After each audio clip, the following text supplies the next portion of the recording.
Je vous supplie, avec tous ceux qui vont regarder ça à la télé dans le monde entier, je vous supplie de prendre la décision de ne pas mener une vie médiocre, incohérente, qui ne tient pas debout.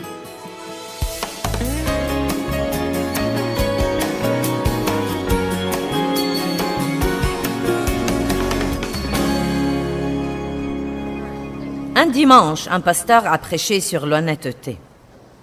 Eh bien, lundi matin, il a pris le bus pour aller au bureau. Il a payé le prix du ticket et le conducteur lui a rendu plus de monnaie qu'il ne fallait. Pendant le trajet, le pasteur rationalisait comme quoi Dieu lui a fourni l'argent supplémentaire dont il avait besoin pour la semaine. Mais il n'était pas en paix avec lui-même. Donc, avant de descendre du bus, il a entrepris de rendre l'argent supplémentaire et il a dit au conducteur « Tu m'as rendu plus de monnaie qu'il ne fallait ». Le conducteur a souri et a dit « Il n'y a pas d'erreur. J'étais à l'église hier et je t'ai écouté prêcher sur l'honnêteté, donc j'ai décidé de te mettre à l'épreuve ce matin. »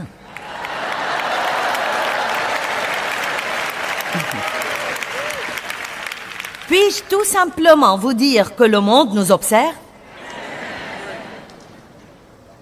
Il doit voir la vie à laquelle nous disons que nous croyons. Eh bien, croyez-moi, le fait de prêcher aux gens sans vivre la vie chrétienne fait plus de mal que de bien. Nous devons donc prendre une décision pour le royaume. Ça n'a rien à voir avec ce que nous voulons, nous ressentons et nous pensons. Mais nous devons utiliser notre libre arbitre, prendre la décision délibérée de livrer notre volonté à Dieu pour faire la volonté de Dieu avec son aide. Maintenant, laissez-moi le dire depuis le début. Il n'y a pas moyen que quelqu'un ici puisse obéir à Dieu sans compter sur Dieu pour faire ça. Sans lui, vous ne pouvez rien faire. Donc, ça ne vous servira à rien de m'écouter et de dire « C'est ça, que Dieu soit béni, je vais rentrer à la maison et je vais faire ceci et cela et je vais changer ceci et je vais changer cela. » Eh bien, sincèrement, vous échouerez lamentablement parce que Dieu ne s'intéresse nullement à l'indépendance. Il veut que nous dépendions de lui. Humiliez-vous donc sous la main puissante de Dieu afin qu'il vous élève au temps convenable. Et s'humilier veut dire que nous savons que sans lui, nous ne sommes rien. D'autre part, si nous n'avons pas un désir ardent et une forte détermination à obéir à Dieu, nous n'allons jamais lui obéir. Dieu ne va pas tout faire à notre place et nous n'allons rien faire sans lui. Vous comprenez ce que je dis? Si vous ne voulez pas faire quelque chose, vous n'allez pas le faire. Vous ne le ferez pas si vous ne le voulez pas. Mais l'autre chose intéressante est que si vous voulez ardemment faire quelque chose, vous le ferez.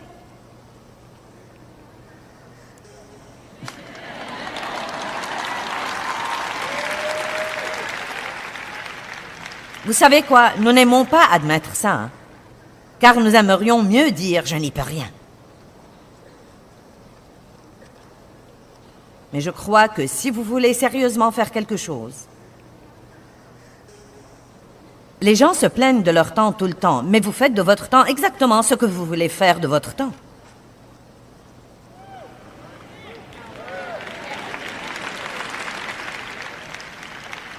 Je n'ai pas assez de temps. Vous en avez autant que tous les autres. Nous en avons tous la même quantité. Pourquoi certains sont presque nuls lorsqu'il s'agit de porter du fruit? Et puis, il y en a d'autres qui font beaucoup de choses étonnantes, incroyables, et ils ont des vies incroyablement fructueuses, alors qu'ils ont tous les deux la même quantité de temps. Quelqu'un veut faire quelque chose de sa vie, et il est prêt à payer le prix pour le faire. Quelqu'un dit « payez le prix ». Il est prêt à payer le prix pour le faire, pendant que d'autres veulent la facilité. C'est trop difficile. Ce n'est pas confortable. J'ai un problème sur ce plan.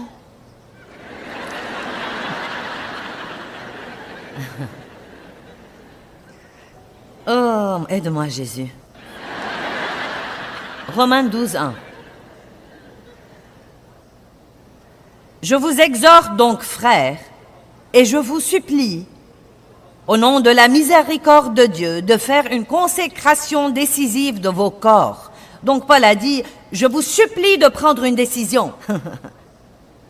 Et c'est exactement ce que je fais ici ce week-end à Hershey, Pennsylvania. Je vous supplie, avec tous ceux qui vont regarder ça à la télé dans le monde entier, je vous supplie de prendre la décision de ne pas mener une vie médiocre, incohérente, qui ne tient pas debout.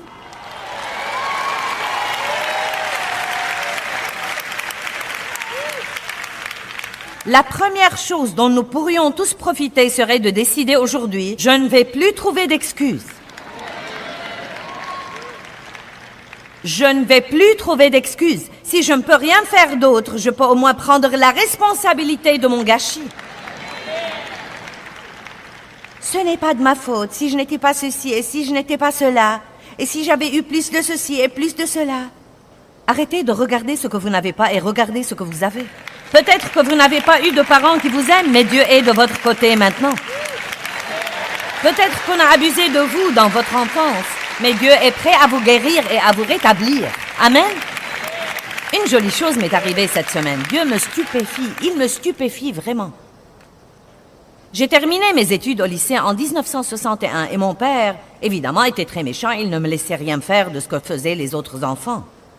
Je n'avais pas d'amis, j'étais toujours embarrassée et je ne me sentais pas à ma place. Il refusait de m'acheter mes photos de classe et vous savez, si vous vous souvenez des jours d'école, c'était une chose importante pour les enfants. Tous les élèves échangeaient des photos et je n'en avais aucune. Et il refusait de m'acheter ma bague de classe. Je ne l'avais donc pas. Et cette semaine passée, une boîte est arrivée au bureau et quelqu'un, anonymement, et je trouve que c'est sympa, car à ce moment-là, ça a l'air d'être de Dieu. Mais nous savons que Dieu utilise des personnes. Quelqu'un est entré dans les fichiers de l'école où j'avais obtenu mon baccalauréat, a trouvé quelle année c'était, mon nom de jeune fille, et m'a fait faire une bague de classe et me l'a envoyée.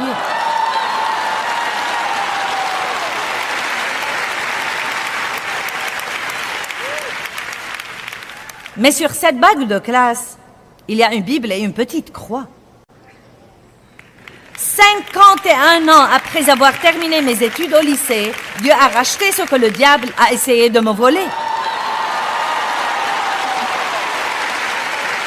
Combien notre Dieu est étonnant.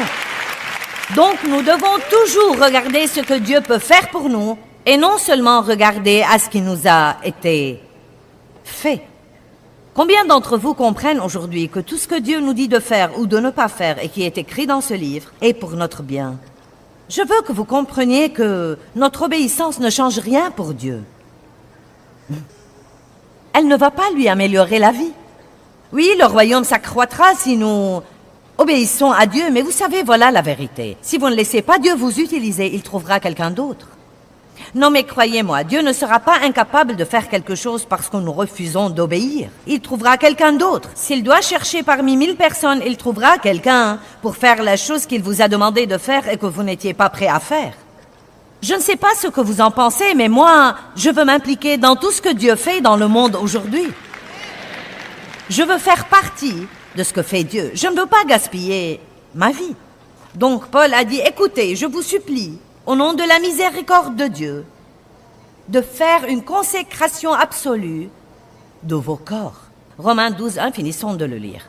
Présentant tous vos membres et facultés, cela veut dire votre pensée, votre bouche, vos mains, vos pieds, votre attitude, vos finances, vos distractions, vos relations. Présentez tout ce que vous avez comme un sacrifice vivant. Un sacrifice vivant. Dans l'Ancien Testament, on offrait toujours des sacrifices morts.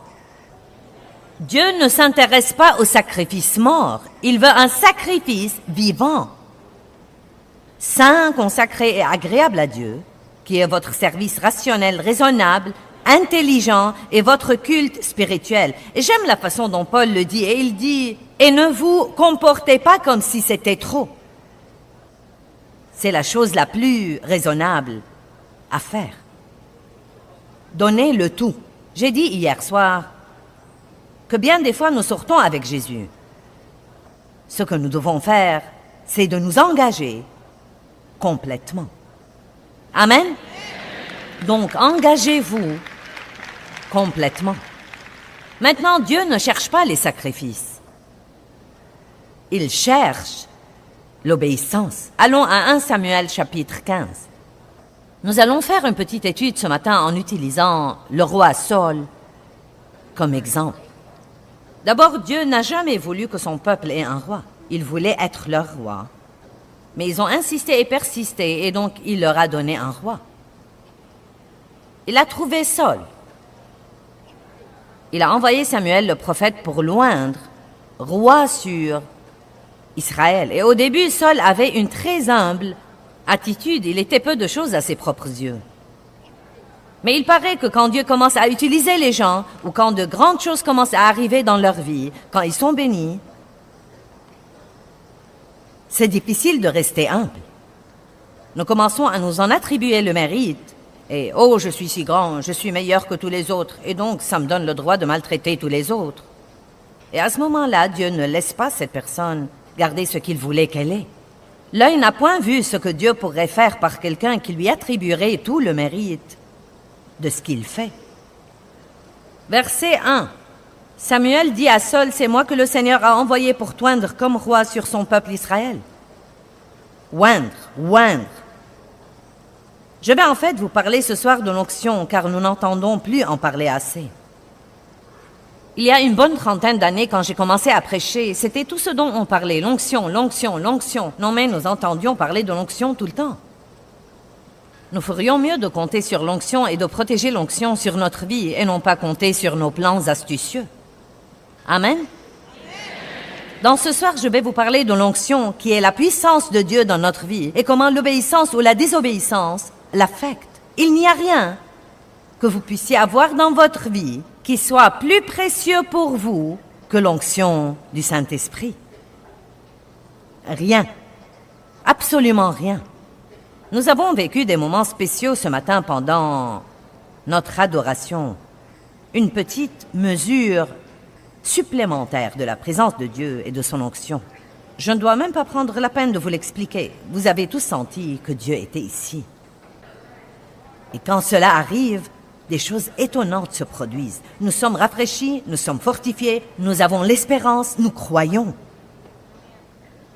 Donc, il a oint Saul pour être roi. Il ne lui a pas juste dit d'aller être le roi. En fait, il l'a oint pour être roi sur son peuple Israël. Et quand Dieu vous oint pour faire quelque chose, cela veut dire qu'il vous qualifie et vous équipe pour le faire. Il a pris quelqu'un d'ordinaire, et parce qu'il était oint maintenant, il est devenu roi. Wow! Verset 2. Ainsi dit le Seigneur des armées, j'ai considéré et je punirai Amalek de ce qu'il a fait à Israël. Amalek était une nation ennemie. Elle persécutait Israël. Dieu a dit, eh bien, j'en ai assez, je vais les punir. Il lui a barré la route quand il montait d'Égypte. Va maintenant, une instruction à Saul, va maintenant frapper Amalek et entièrement veut dire complètement, totalement, tu détruiras tout ce qui lui appartient et tu ne l'épargneras pas. Tu mettras tout à mort, hommes et femmes, enfants et nourrissons, bœufs et moutons, chameaux et ânes. Maintenant, tout de suite, nos têtes disent, eh bien, ce n'est pas juste.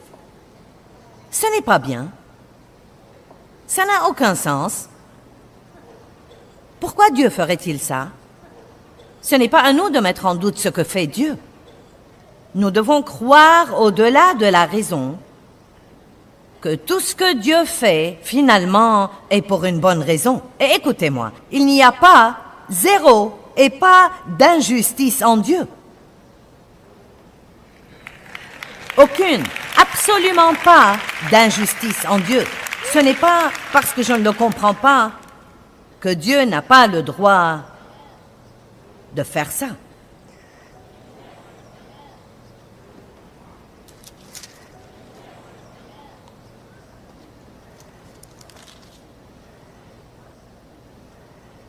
Donc Saul est parti faire ce que Dieu lui avait dit. Mais si nous regardons le verset 8, je vais sauter quelques versets ici, lisez tout ça plus tard. Regardons le verset 8, il dit « Et il prit Agag, roi d'Amalek, il le prit vivant. » Donc il a gardé le roi vivant, bien qu'il détruisit entièrement tout le peuple par le tranchant de l'épée. Donc nous n'avons pas d'obéissance ici. Nous avons un sacrifice. Nous avons une obéissance partielle à temps partiel. Verset 9, Saül et le peuple épargnèrent Agag et le meilleur du petit bétail, du gros bétail et des secondes portées et les agneaux et tout ce qu'il y avait de bon, et ils ne voulurent pas les détruire. Donc il a gardé le roi vivant, il s'est débarrassé de tout le rebut et il a gardé tous les bons trucs. Maintenant, vous pouvez voir combien il s'est éloigné de ce que Dieu avait dit au début.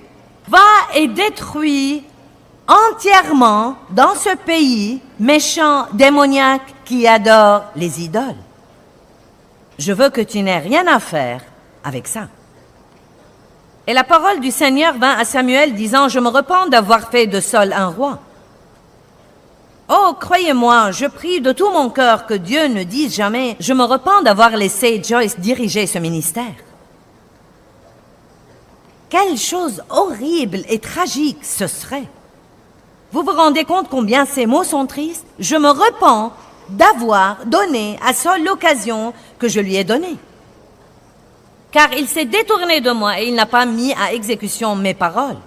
Et Samuel fut fort attristé et furieux et il cria vers le Seigneur toute la nuit. Verset 12, nous allons voir quel était le problème de Saül. Et Samuel se leva de bon matin pour aller à la rencontre de Saül. Et on vint dire à Samuel, sitôt arrivé à Carmel, Saül s'est érigé un monument. Oh mon Dieu! C'est comme si je venais moi-même ici faire une grande conférence et les vies des gens sont changées et le bâtiment est bondé et avant de partir, je me fais faire une statue de moi et je la mets là.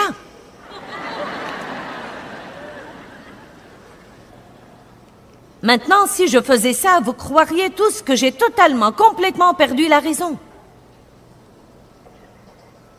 Nous voyons son cœur par le fait, numéro 1, il n'a pas fait tout ce que Dieu lui avait dit de faire. Numéro 2, il a cru qu'il a excellé.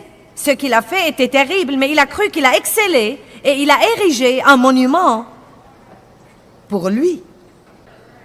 Verset 13. Et Samuel se rendit auprès de Saül et Saül lui dit, « Sois béni du Seigneur, j'ai mis à exécution la parole du Seigneur. » Maintenant, voici la chose qui me stupéfie. Nous pouvons être si trompés dans notre raisonnement que tout le monde dise raisonnement. Dites raisonnement. Vous savez ce qui arrive quand nous laissons notre pensée s'impliquer trop dans les choses spirituelles? Nous aurons un gâchis. Dieu me dit de faire quelque chose et je dis, ça ne peut pas être de Dieu. Pourquoi? Parce que ça va me coûter. Ça va être inconfortable, ça va être inopportun. Je ne le comprends pas. Vous savez, Marie n'a pas compris ce qui lui arrivait quand l'ange lui est apparu et lui a dit qu'elle allait être la mère du Messie. Elle n'a pas compris, mais elle a simplement dit « Qu'il me soit fait selon ta parole ». Nous ne sommes pas obligés de tout comprendre. Nous avons de grosses têtes et de maigres âmes.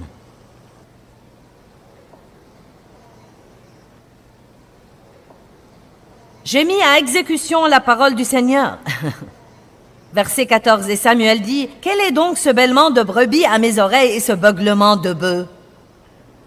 Et Saül dit, « Ils les ont amenés des Amalékites, car le peuple, maintenant il blâme le peuple, car le peuple a épargné le meilleur du petit bétail et du gros bétail, et ceci m'embête pour sacrifier au Seigneur. » Vous comprenez ce qu'il dit?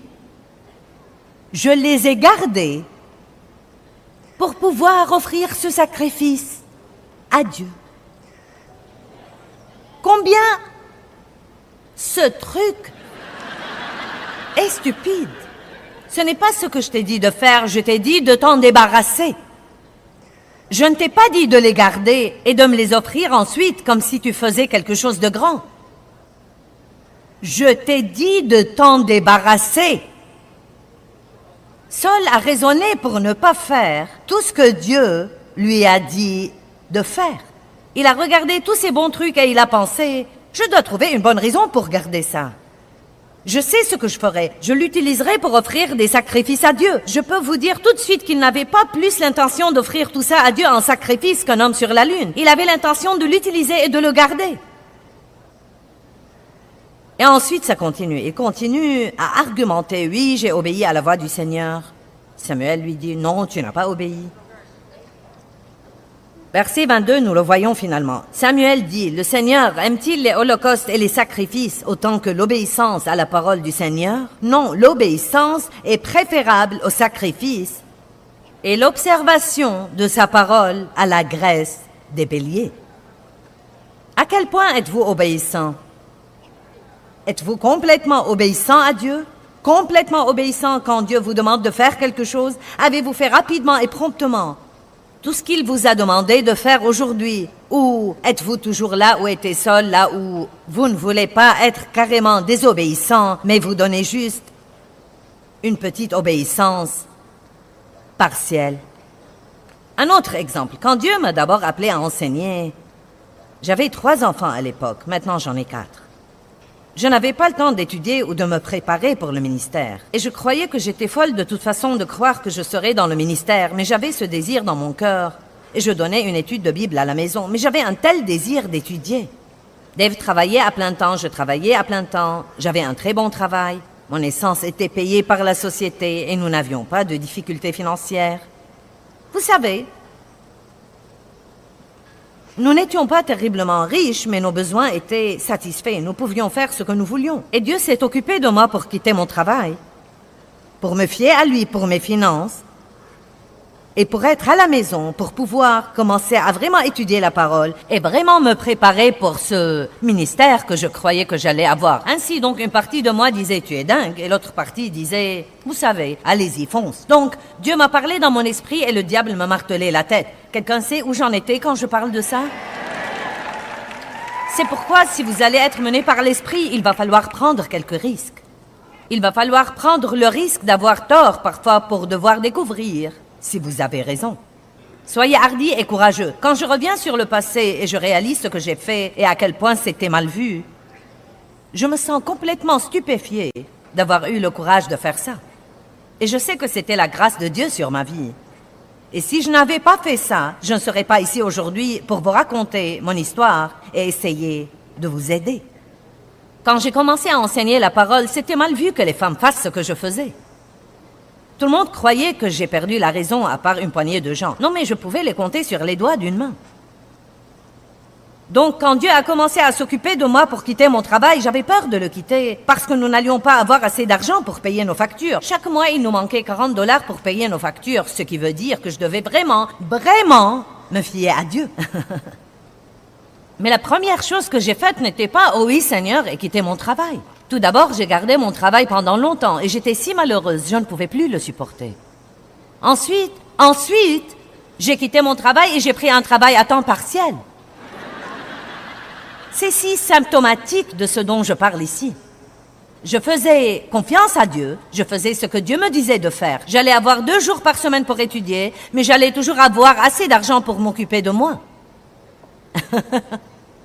Je n'allais pas avoir à faire confiance à Dieu complètement.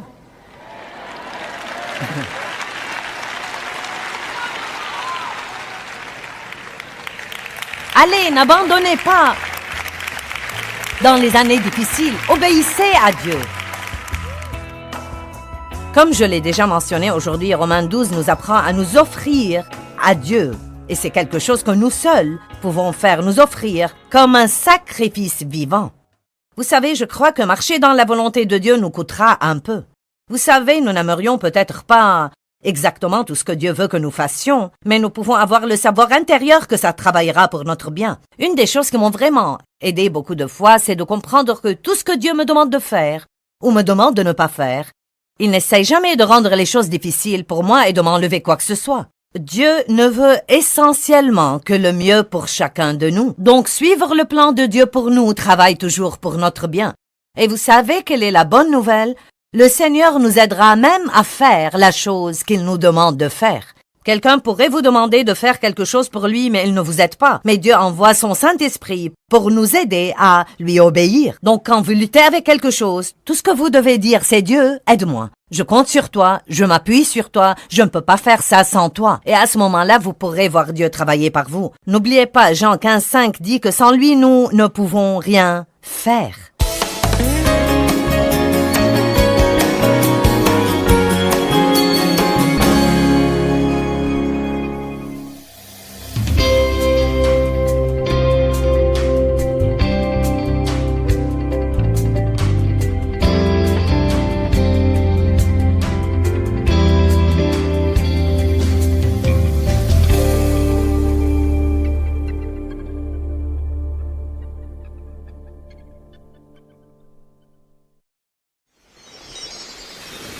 Si nous apprenons à nous soumettre en faisant confiance à Dieu, que nous n'allons pas être maltraités, Dieu apportera des bénédictions dans notre vie. Restez avec nous dans Jouissez de votre vie.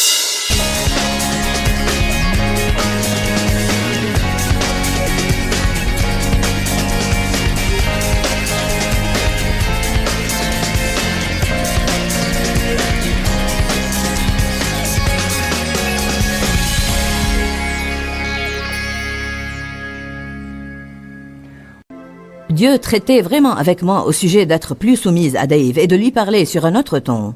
Et de ne pas prendre des attitudes. Et surtout de ne pas penser que j'étais mieux que lui ou plus intelligente que lui ou que je savais plus que lui. Et je sais que personne de vous n'est comme ça, mais je vais juste vous raconter ma triste histoire. Je me rappelle que je me suis assise dans mon bureau un jour priant que mon ministère prospère. C'était tôt le matin et j'avais toujours mon pyjama et je priais que mon ministère prospère. Et l'Esprit de Dieu m'a dit « Je ne peux plus rien faire pour ton ministère avant que tu ne fasses ce que je t'avais demandé de faire au sujet de ton mari. » Il n'a rien dit après ça. C'était le silence total. Et j'ai compris que Dieu ne plaisantait pas. Vous savez quoi? Il m'avait donné un intervalle de temps pour guérir, pour être dans la parole, pour le laisser s'occuper de moi, pour le laisser me fortifier. Et maintenant, il était temps pour moi de faire un pas de foi et de commencer à agir. Vous pouvez remettre ces choses pour un certain temps, mais tôt ou tard, si vous voulez être béni, vous allez devoir les faire à la façon de Dieu. Romains 13, 1. Que toute personne soit fidèlement soumise aux autorités supérieures. Car il n'y a point d'autorité qui ne vienne de Dieu, avec sa permission, avec sa sanction, et celles qui existent ont été instituées de Dieu. Maintenant, cela nous pose un vrai problème, car nous pensons, ne me dis pas que tu as mis ce crétin dans cette position. Ne me dis pas que tu as mis ce type dans cette position-là. Eh bien, je ne suis pas sûre que Dieu met toujours les gens dans des positions, mais les positions d'autorité sont de Dieu. Et parfois, même si nous ne pouvons pas respecter la personne, Dieu s'attend à ce que nous respections la position. Et pendant que nous le faisons, Dieu va alors apporter les changements qui doivent être apportés. Maintenant, je ne crois pas que nous devons nous soumettre à quelqu'un qui nous dit de pécher. Je ne vous dis pas que vous devez vous soumettre au sévice. Je ne vous dis pas également de devenir un paillasson pour tous ceux qui veulent vous marcher sur les pieds. Il y a un temps pour l'affrontement. Il y a des moments où vous devez prendre position et où vous devez affronter et dire non, je ne vais pas faire ça. Je raconte souvent une histoire sur un patron que j'avais, qui m'avait demandé de faire une chose depuis environ une trentaine d'années et qui n'était pas honnête et qui aurait troublé ma conscience si je l'avais faite.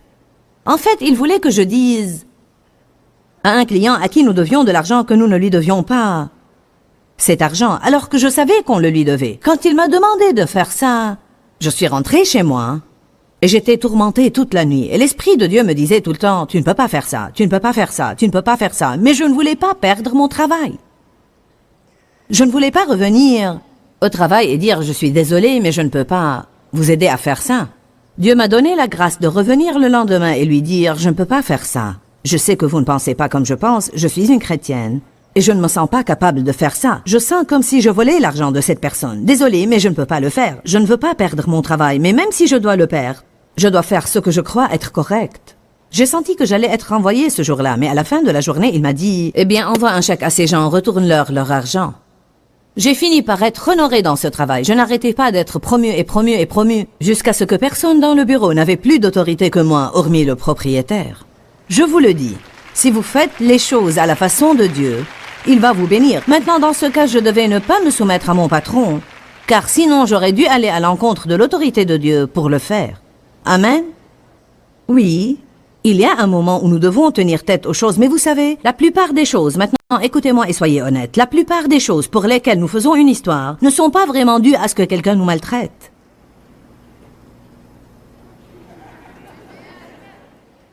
Ce n'est pas dû à ce que nous soyons abusés et à ce que nous soyons maltraités. C'est vraiment quand quelqu'un nous dit de faire une chose que nous ne voulons pas faire, une chose que nous n'aimons pas, une chose que nous n'admettons pas, notre opinion n'est pas la même que la sienne,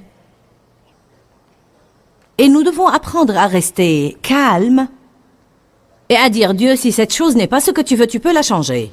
Sinon, je ne vais pas en faire tout un plat. Je vais m'adapter et m'ajuster, et toujours ajouter « Et aide-moi à prendre une bonne attitude. » Car si nous nous soumettons à l'autorité de quelqu'un avec une mauvaise attitude et qu'en coulisses nous faisons des commérages à son propos, ce n'est pas une soumission pieuse.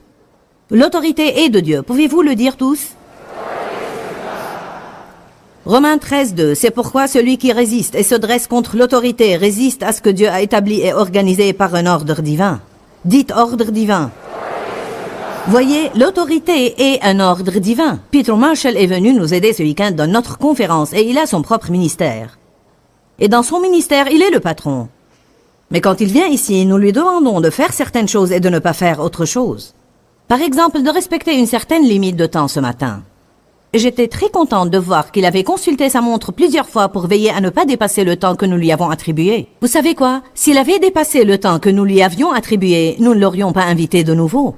Bien des fois, nous claquons la porte à nos propres bénédictions car, eh bien, je suis menée par l'Esprit de Dieu et je vais faire ce que je veux. Je ne peux pas vous dire combien de fois j'ai demandé à quelqu'un de monter et de partager une chose dans une réunion et j'ai dit, peux-tu la limiter à 5 minutes? Et il parle à n'en plus finir et puis il me dit qu'il a été mené par l'Esprit de Dieu. Non, tu ne l'étais pas.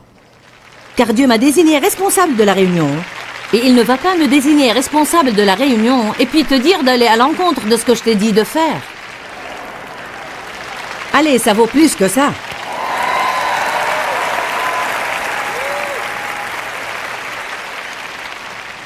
Quelqu'un peut faire une erreur et se laisser emporter et s'exalter dans le Seigneur et dépasser le temps, mais ce n'est pas de ça que je parle. Je ne parle pas d'être légaliste et rigide. Je parle de ne pas prendre une attitude. Dites l'un à l'autre, débarrasse-toi de l'attitude. Certains d'entre vous ont l'air d'être malades. Honnêtement et sincèrement, parfois quand je prêche des messages comme ça, c'est presque comme si je voyais des personnes devenir livides. Pourquoi? Parce qu'elles savent qu'elles ont été coincées. Ce n'est pas en raison de ce que Joyce Meyer se tient là pour vous dire. C'est la parole de Dieu pour vous ce soir. Une parole dite à propos. Pourquoi? Parce que Dieu vous aime et il a un bon plan pour votre vie et il veut vous bénir. Dieu veut libérer des bénédictions radicales dans votre vie. Il veut que vous ayez la paix. Il veut que vous ayez la joie. Dieu veut augmenter l'onction sur votre vie. Eh bien, j'étais contente que Peter Marshall ait fait ce que je lui avais demandé de faire avec une bonne attitude. S'il faisait quelque chose dans son ministère, s'il montait une conférence et me demandait de venir, nous aurions alors ce qu'on appelle une inversion de rôle. Et je n'aurais pas été capable de me tenir ici si je ne pouvais pas aller à sa conférence et le laisser me demander de faire ou de ne pas faire quelque chose. Et si je ne me soumettais pas à son autorité alors, je serais en rébellion.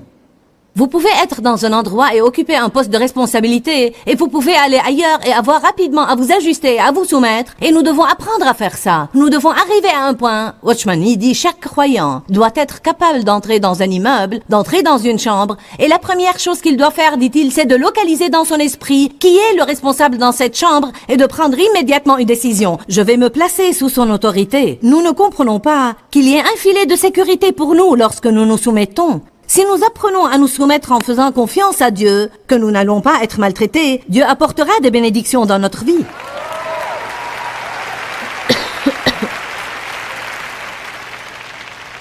Dave et moi avons 4 enfants adultes et ils travaillent tous pour nous et nous sommes donc très unis. Et je suis vraiment sûre qu'ils se laissent parfois que maman et papa soient le pasteur, que maman et papa soient le patron et que papa et maman soient ceci et cela. Car nous avons plus de contributions dans leur vie que dans des situations ordinaires. Mais d'un autre côté, il y a des bénédictions qui sont impliquées. Vous n'avez pas à diriger la vie de vos enfants adultes. Vous n'avez pas à essayer de diriger leur vie et leur dire que faire de leur argent et quel genre de décision prendre et où vivre et où ne pas vivre et comment élever leurs enfants. Il y a certainement des choses dont je ne dois absolument pas me mêler, mais je vais toujours être maman et il va toujours être papa et on va toujours avoir une place d'honneur qui nous sera réservée, tant et si bien que si nous disions une chose, ils devraient la respecter et l'écouter. Amen. Nos enfants sont vraiment bons en ça. Parfois nous avons de petits problèmes, mais nous les résolvons rapidement et nous grandissons et nous avançons. Je ne veux pas le rôle de diriger la vie de quelqu'un, mais je veux bien le respect de ceux desquels je suis censé avoir du respect. J'ai été abusée dans mon enfance et donc je n'avais certainement pas une attitude honorable envers mes parents. Et Dieu a commencé à traiter avec moi au sujet d'honorer mon père et ma mère afin que tout aille bien pour toi sur la terre et que tes jours se prolongent. Et je pensais, comment suis-je censée faire ça? Ne donnez-vous pas l'honneur à qui vous devez l'honneur? Dieu m'a demandé de trouver les choses positives et de commencer à les honorer pour ces choses. Il a dit, tu respires, n'est-ce pas? Ils t'ont envoyé à l'école, ils t'ont habillé, ils t'ont nourri, tu es en vie. Nous devons trouver une chose pour laquelle nous devons être reconnaissants et commencer à honorer les gens pour ce qu'ils ont fait dans notre vie et non pas les déshonorer parce que nous ne sommes pas d'accord avec chaque petite chose qu'ils disent au fond. Amen. Maintenant, préparez-vous car je vais me pencher par-dessus ma chair et je vais dire ça très sérieusement. C'est ma position de sérieux maintenant. Êtes-vous prêts? La chose que vous n'admettez pas, prenez-la à Dieu et gardez la bouche fermée.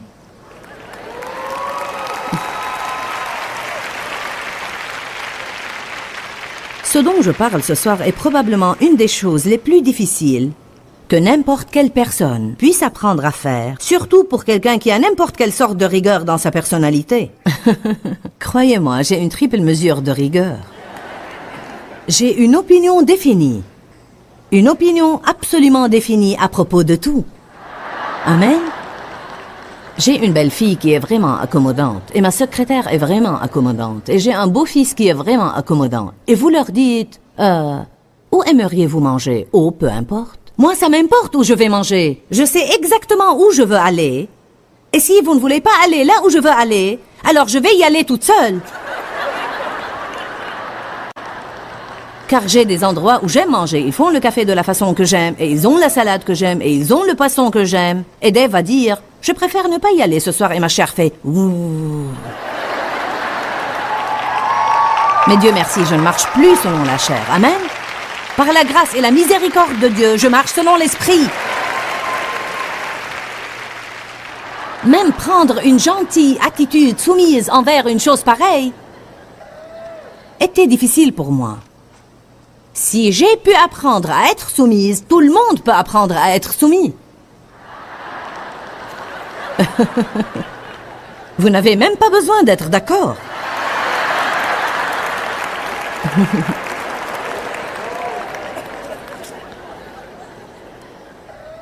Vous savez, j'ai prié avant de commencer ce sermon qu'à travers la parole ce soir, il y aurait une onction qui libérerait les gens des esprits de rébellion. Car je veux vous dire de nouveau que je prends cette chose très au sérieux. J'essaye de prêcher d'une façon où nous pouvons rire un petit peu pour ne pas avoir une soirée complètement dure. Mais c'est une affaire très sérieuse, et je veux que vous la preniez au sérieux. Et je veux que vous demandiez à Dieu de commencer à vous révéler chaque fois que vous avez une attitude rebelle. Dites attitude. Je ne veux pas uniquement poursuivre mes actions rebelles. Je veux aller plus loin. Je veux poursuivre mon attitude rebelle. Je veux arriver à cette racine, car si je n'y arrive pas, je vais toujours produire des fruits.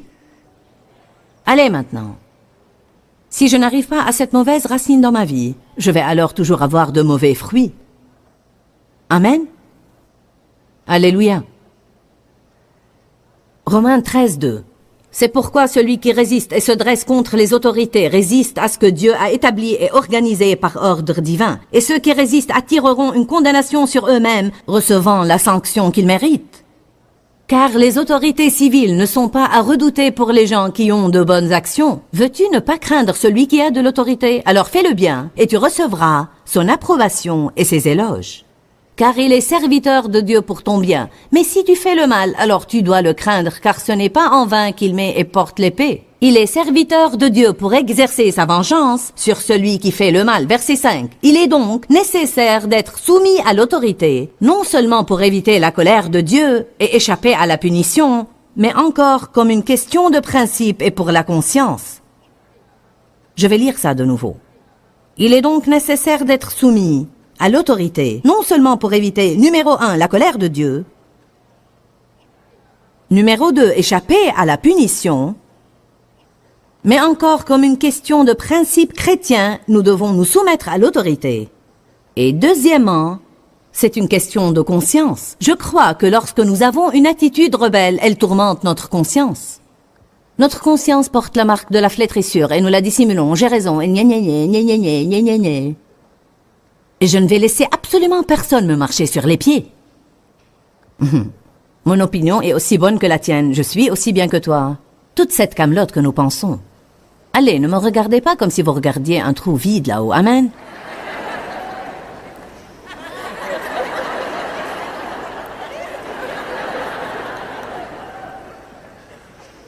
Dieu veut nous bénir. Eh bien, tu ne sais vraiment pas à qui j'ai affaire, Joyce. J'ai quelqu'un dans ma vie qui ne me traite pas bien et je ne crois pas que ce que tu dis est correct. Aimeriez-vous prendre un petit tour avec moi à 1 Pierre 2? Je n'ai pas besoin de me tenir ici pour vous convaincre, car la parole le fera. Ce sont ces passages spécifiques qui ont bouleversé ma vie. J'ai essayé tous les moyens du monde pour les fuir et... ma chair s'enfuyait effrayée. Car nous savons que quand nous commençons à nous soumettre à l'autorité, nous n'allons pas toujours faire à notre idée. Et c'était une pensée épouvantable pour moi. 1 Pierre, chapitre 2, verset 18. Vous qui êtes serviteurs dans les maisons, soyez soumis à vos maîtres. Changeons ça au langage d'aujourd'hui. Vous qui êtes employés, soyez soumis à vos patrons avec tout le respect qu'il faut. Dites tous respect. Combien d'entre vous savent que si nous faisons des commérages dans le dos de quelqu'un, nous ne lui témoignons pas de respect?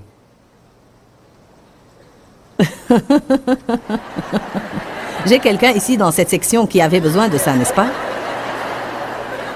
Gloire à Dieu. Vous ne vous soumettez pas seulement et vous ne témoignez pas du respect seulement à ceux qui sont bons et courtois et raisonnables, mais aussi à ceux qui sont revêches, dominateurs, injustes et malhonnêtes.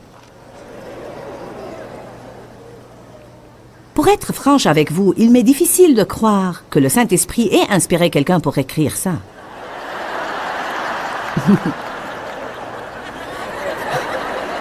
Maintenant, ce n'est que le début. Car nous sommes regardés d'un œil favorable, nous sommes appréciés, acceptés et dignes de remerciements, si comme devant Dieu, en d'autres termes, si vous le faites pour Dieu, vous supportez les afflictions d'une souffrance injuste. Bon, cela plaît à Dieu.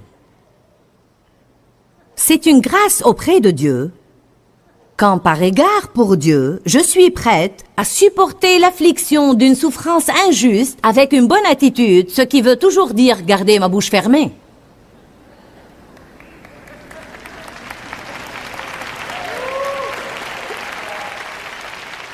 Savez-vous comme il est difficile d'avoir quelqu'un qui ne nous traite pas de la façon dont nous pensons que nous devons être traités et de ne le raconter à personne hormis Dieu? Maintenant, nous parlons d'une très grande maturité. Ouh! Je le prêche vraiment avec crainte et tremblement. Savez-vous pourquoi? Parce que je subis un test sur tout ce que je prêche. Et la perspective de celui-là ne me réjouit pas. C'est cette partie de la chose dont vous ne vous rendez pas compte. Si seulement j'étais pasteur comme Joyce, non, ne le souhaitez pas. Après tout, quel genre de gloire y a-t-il si, quand vous commettez des fautes et que vous êtes puni, vous le supportez patiemment? Mais si vous supportez patiemment la souffrance qui arrive lorsque vous faites ce qui est bien et qui est immérité, c'est acceptable à Dieu et c'est une grâce devant lui. Et c'est à cela que vous avez été appelés. C'est inséparable de votre vocation. Car le Christ aussi a souffert pour vous, vous laissant son exemple personnel, afin que vous suiviez ses traces. Vous savez quoi? Jésus savait que Judas allait le trahir, et il n'a jamais traité Judas d'une façon différente de celle dont il traitait les autres. Aïe! Lui qui n'a point commis de péché, et dans la bouche duquel il ne s'est point trouvé de fraude. Verset 23, dernier verset. Lui qui injuriait et insultait ne rendait point d'injures ou d'insultes. Quand il était maltraité et qu'il souffrait, ne faisait point de menaces de vengeance, mais il s'en remettait en toutes choses à celui qui juge justement. Quel est le résumé de cela? Jésus a enduré des choses injustes. Il a souffert pour des choses imméritées. Il a été mal jugé. Il a été critiqué. Il a été rejeté. Il a été trahi. Et pourtant, il n'a jamais essayé de se venger. Il a gardé une attitude pieuse. Il se fiait à Dieu.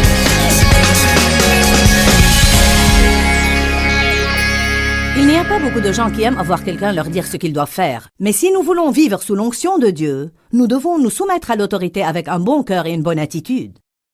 La soumission n'est pas une comédie que vous jouez. C'est une attitude de cœur que vous adoptez. Dieu voit votre cœur, alors prenez la décision de laisser Dieu créer en vous un cœur soumis envers l'autorité. Eh bien, pour être vraiment soumis à l'autorité, nous devons d'abord nous assurer que nous sommes soumis à la volonté de Dieu dans notre vie. Et je crois que l'autorité de Dieu se rapporte premièrement et avant tout au salut. Avez-vous fait ce que la Bible vous demande de faire? Et avez-vous accepté Jésus comme votre seul espoir pour aller au ciel? Je sais que je m'adresse à des millions de personnes et beaucoup d'entre vous ont reçu Jésus comme leur sauveur, mais beaucoup d'autres ne l'ont pas encore fait. Certains comptent peut-être sur leurs œuvres pour aller au ciel. Vous pensez que si vous êtes bon, vous irez au ciel, ou si vous êtes ceci ou cela, vous irez au ciel. La Bible dit clairement que pour être sauvé, un homme doit croire dans son cœur et doit confesser de sa bouche que Jésus est Seigneur. Vous devez croire que Jésus est celui qu'il dit qu'il est et a fait ce qu'il a dit qu'il a fait, et qu'il est mort pour vos péchés, qu'il est ressuscité des morts, et qu'il est à présent assis à la droite du Père et veut venir pardonner vos péchés et vivre à l'intérieur de vous. Il faut commencer à lire la parole parce que c'est par la parole que vous recevrez la vie. À très bientôt. Dis-leur que je les aime. Dans ce livret, Joyce Meyer donne une révélation de l'amour de Dieu pour nous.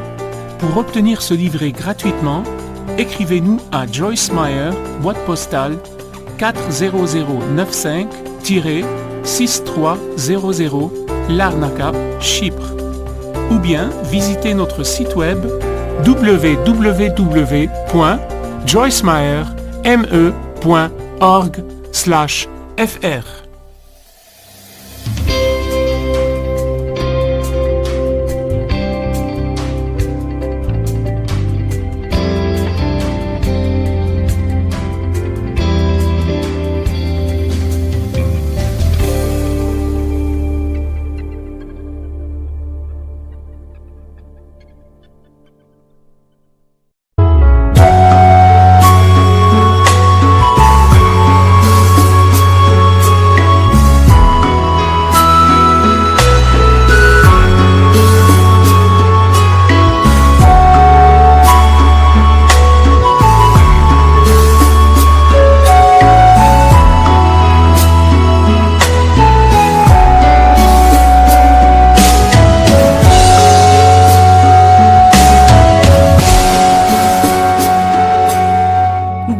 khắp phương trời vẫn nhớ tới quê hương.